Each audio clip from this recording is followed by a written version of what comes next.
So for Elena and I's 4-week project, our goal was to learn how to use the camera, focusing on angles, the zoom, and the focus. And then for our music video to edit it, we chose Premiere so we could just learn more about it. So we first learned how to use the camera, and we just learned the basics pretty much. Learned the record button and the zoom and focus, and we tried to work on angles a little, but it wasn't necessarily our main focus. Um, and we did learn that we need to focus more on exposure next time if we were to do this, especially since we wanted to use filters for our film. So since we wanted to have a consistent uh, filter on all the footage, some of the shots that were overexposed weren't as equally balanced to the others. So if we were to do it again, we would focus on that more. So we did use Premiere to edit. So we'll explain how we did that a little bit. Basically over here we import our footage that we want to use, and then we drag it here,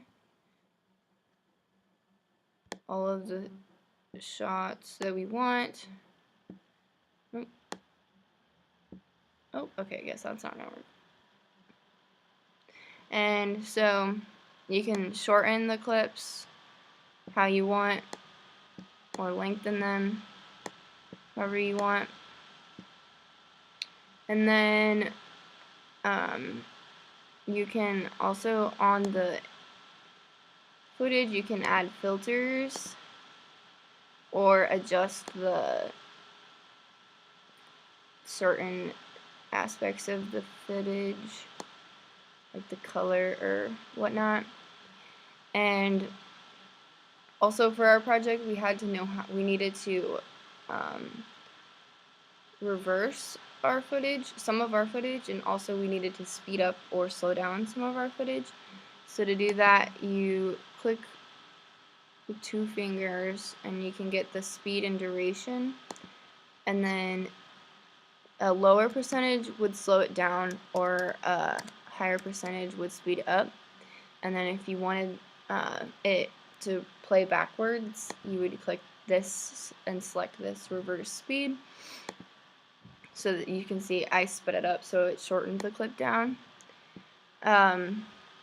Also, there's, when you play back the footage to look at it and watch it, there's sometimes a lag issue, and especially once we got to the end of our project and we had a bunch of footage within this workspace, it started to really lag and we couldn't even really see what some of the clips were. It was so bad. So we had to figure out how to override that, and to do that you put your cursor here and you select this one, whatever it is, and you select the footage that you want to work with and see, and then you go up to sequence and you render effects in that, and then it will render the videos that you selected, and it will take a bit depending on how many videos you're trying to render, but we're not going to wait on that. And so once you do that, it will play back at the normal speed. So we also didn't really have to use any tutorials other than to figure out that playback issue, because I've worked in After Effects, so it's kind of similar to After Effects in a way, and I could pretty much do the basics myself without watching a video. And yeah, so that was how we made our music video in Premiere.